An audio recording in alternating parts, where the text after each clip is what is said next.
Hello বন্ধুরা, তোমরা তো আগে দেখেছো আমরা গিয়েছিলাম কখন দিকে মেলা। তো এখানে আমরা অনেকগুলো দোকান দেখলাম।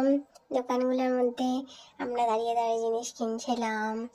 আর মা বলছিল, দেখ কোনটা কোনটা পছন্দ হয় আর নেই। আর আমার তো বিশেষ করে ঠাকুরের জিনিস খুব ভালো লাগে। এখানে দেখো কত সুন্দর সুন্দর খরগোশগুলো ছিল।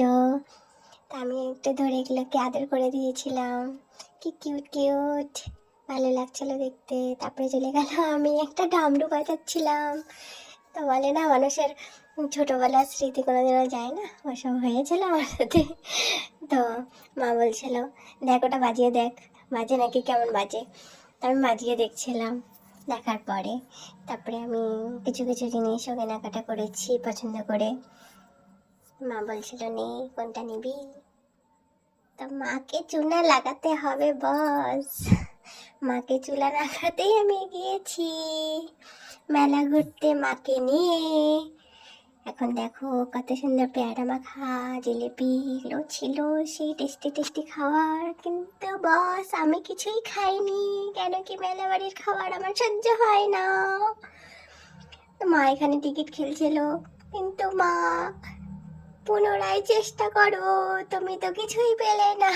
তারপরে মা লাস্টে আরেকটা চেষ্টা করেছিল, তারপরে মা একটা ছোট চিরুনি পেয়েছে। তারপরে আমি কি সুন্দর সুন্দর এগুলো দেখে নিয়েছিলাম, এগুলো রুম ডেকোরেটর। তারপরে দেখো আমি চশমা পরে নিয়েছি, মেলার চশমা বস, দেখে তো ভালোই লাগছে।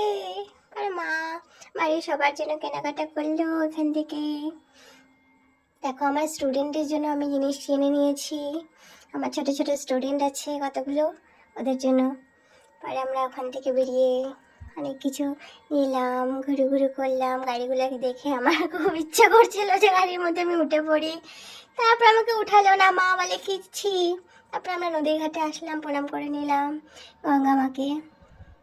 তারপরে আমরা দেখো একটু সেলফি তুলে নিয়েছিলাম। তারপরে মা প্রদীপ কিনলো বাড়ির জন্য, মা ফুচকা খেলো। আমি কি আর লোভ সামলাতে পারি, আমিও খেয়ে নিলাম টপার টপ। তারপরে নিয়েছিলাম বাদাম, বাদাম খেতে আমার খুবই ভালো লাগে। আর দেখো এই পুতুলগুলো, জাস্ট ওয়াও ভাই ওয়াও। তারপরে দেখে দেখে আমরা মেলা থেকে বেরিয়ে গেলাম। টাটা।